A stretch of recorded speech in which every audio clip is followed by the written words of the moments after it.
YS Jagan Tenali పర్యటన వల్ల ఎవరికి లాభం? గంజాయి బ్యాచ్ అని టీడీపీ నేతలు పదే పదే చెప్తున్నా కూడా జగన్ ఎందుకు పరామర్శించారు?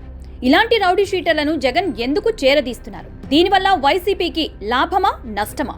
ఇవే ఇప్పుడు పొలిటికల్ సర్కిల్లో వినిపిస్తున్న ప్రశ్నలు. రౌడీ షీటర్లను పరామర్శించడానికి ఎందుకు జగన్ తెనాలి వెళ్లాడు అనేది ఇప్పుడు హాట్ టాపిక్. జగన్ తెనాలి పర్యటన వైసీపీ అభ్యర్థులకు ఇబ్బంది కలిగిస్తుందనేది వాస్తవం. రౌడీ షీటర్ల నిజస్వరూపం తెలిసిన తెనాలి వాసులు ఇలాంటి వారిని వైసీపీ ప్రోత్సహిస్తుందా అనే కోపంతో రాబోయే ఎన్నికల్లో వైసీపీకి వ్యతిరేకంగా ఓటు వేసే అవకాశం ఉంది. ఇది తెనాలి నియోజకవర్గంలోనే కాదు, పక్కనే ఉన్న మరో 2-3 నియోజకవర్గాలపై కూడా ప్రభావం చూపిస్తుంది. ఈ విషయం ఒక మాజీ ముఖ్యమంత్రికి తెలియదా అంటే బాగా తెలుసు. అయినా సరే ఇలా ఎందుకు చేస్తున్నారు అనేది ఒకసారి పరిశీలిస్తే దీని వెనుక పెద్ద కుట్ర ఉందనేది స్పష్టమవుతుంది. వాస్తవానికి ఇదేదో దళితులను పరామర్శించి ప్రభుత్వాన్ని దళిత వ్యతిరేకిగా చిత్రీకరించే ప్రయత్నం అనుకుంటే పప్పులో కాలేసినట్లే. దళితులను పరామర్శించటం ద్వారా వాళ్ళ ఓట్లను తన వైపు తిప్పుకోవచ్చు అనే జగన్ అనుకుంటున్నాడు అనేది పైకి కనిపించే వ్యవహారం. కానీ లోతుగా పరిశీలిస్తే మాత్రం దీని వెనుక చాలా పెద్ద కుట్ర ఉంది. ఇంకా చెప్పాలంటే ఇదంతా వైఎస్ ఫ్యామిలీ తొలి నుంచి అనుసరిస్తున్న విధానమే. ఏపీలో ఎక్కడ క్రైమ్ జరిగినా సరే దానికి రాజకీయ నేపథ్యంలో ఎంతో కొంత ఉంటుంది. ఇక నేరస్తులకు ఏదో ఒక విధంగా అండగా ఉండడం వైసీపీ కుటుంబ నైజం. రాజకీయ ముసుగులోనే నమ్మిన వాళ్లకి అండగా ఉంటాడనే ముసుగులోనో నేరస్తులను చేరదీయడం, పెంచి పోషించడం, అవసరానికి తమ చేతులకు మట్టంటకుండా వాళ్లని వాడుకోవడం కూడా నేర ప్రవృత్తిలో భాగమే. ఇది వైఎస్ కుటుంబానికి బాగా తెలుసు. అందుకే ఇలాంటి క్రిమినల్స్ కోసం ఎంత దూరమైనా వెళ్తారు జగన్. పులివెందుల చుట్టుపక్కల పల్లెల్లో కొంతమంది ఫ్యాక్షనిస్టులను చేరదీసి వాళ్లకు ఆర్థికంగా అండగా నిలిచిన చరిత్ర రాజారెడ్డిది.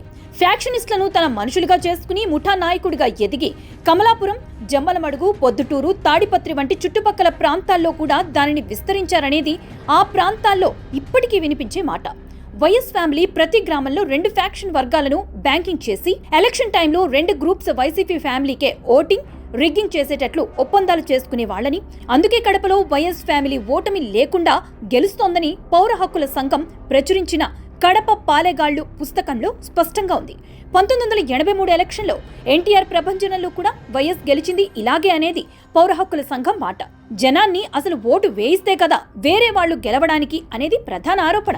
ఇక ఏపీ పీసీసీ అధ్యక్షునిగా 1984లో బాధ్యతలు చేపట్టిన తర్వాత పరిస్థితి పూర్తిగా మారిపోయిందనేది మరో మాట. విశాఖ నుంచి వరంగల్ వరకు, విజయవాడ నుంచి తిరుపతి వరకు ప్రతి ప్రాంతంలో రౌడీలను చేరదీసి ఖద్దర్ వేయించారని, అందుకే సొసైటీలో యాంటీ సోషల్ ఎలిమెంట్స్ కి వైఎస్ ఆరాధ్య దైవం అనేది కడప పాలెగాళ్ల పుస్తకంలో మాట. అలాంటి వారికి ఏమైనా అయితే వెంటనే జగన్ అక్కడికి వెళ్ళిపోతారు. అయితే ఈ విషయాన్ని సైకోలు మాత్రం నమ్మిన వాళ్ల కోసం వైఎస్ ఎంత దూరమైనా వెళ్తారని, జగన్ మాట తప్పడు మడమ తిప్పడు అంటూ గొప్పగా చెప్తారు. తప్పు చేసిన వారికి న్యాయస్థానం శిక్ష విధిస్తే జైలుకు వెళ్లి మరీ పరామర్శిస్తారు. వాస్తవానికి ప్రస్తుతం వైసీపీలో ఉన్న వైఎస్ఆర్ అభిమానుల్లో చాలా మంది నేర ప్రవృత్తి కలిగిన వారే. వాళ్లపై ఎప్పటి నుంచో కేసులున్నాయి కూడా. అటు అనంతపురం నుంచి ఇటు శ్రీకాకుళం వరకు రాజకీయ నేతల ముసుగులో ఉన్న వైసీపీ నేతల్లో చాలా మంది మాజీ రౌడీలే. ప్రస్తుతం సీనియర్ నేతలుగా చలామణి అవుతున్న వారిపై గతంలో రౌడీ షీట్లున్నాయి. ఓ హత్య కేసులో శిక్ష అనుభవిస్తున్న గౌరు వెంకటరెడ్డిని పరామర్శించేందుకు కర్నూలు జైలుకు వెళ్లారు YS Rajasekhara Reddy.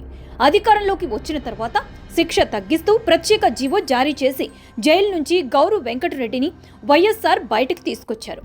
Same to same ఇలాగే వ్యవహరిస్తున్నారు జగన్. పల్నాడు జిల్లా వినుకొండలో ఓ రౌడీ షీటర్ హత్యకు గురైతే వెంటనే జగన్ అక్కడికి వెళ్లి పరామర్శించారు. ఇక ఈవీఎం ధ్వంసం చేసిన మాచర్ల మాజీ ఎమ్మెల్యే పిన్నెల్లి రామకృష్ణారెడ్డిని, గన్నవరంలో అక్రమాలు, దౌర్జన్యాలు చేసిన వల్లభనేని వంశిని, అమరావతిలో ఒక గ్యాంగ్ నడిపించిన మాజీ ఎంపీ నందిగం సురేష్ వంటి నేతలను జగన్ జైలుకు వెళ్లి పరామర్శించారు. ఇక తాజాగా తెనాలి గంజాయి బ్యాచ్ కోసం కూడా ప్యాలెస్ నుంచి జగన్ బయటకు వచ్చాడనే టీడీపీ నేతల ఆరోపణ. గంజాయి మత్తులో ఎంతో మందిపై దాడికి తెగబడ్డారు. చివరికి కానిస్టేబుల్ పై కూడా దాడి చేశారు. దీంతో పోలీసులు తమదైన శైలిలో కోటింగ్ ఇచ్చారు. ఇలాంటి వారికి జగన్ అండగా ఉన్నారు. ఇప్పుడు చేతికి మట్టంటకుండా నేరం చేసి దాన్ని తమ మీద వేసుకుని జైల్లో కూర్చునే వాళ్లను జగన్ దగ్గరికి తీస్తున్నాడనేది బహిరంగ రహస్యం. ఎన్నికల సమయంలో ఇలాంటి వారే పార్టీకి అన్ని విధాలుగా అండగా ఉంటారని జగన్ బలంగా నమ్ముతారు. అందుకే ఎట్టి పరిస్థితుల్లోనూ ఇలాంటి వాళ్లని వైఎస్ కుటుంబం వదులుకోలేదు కూడా.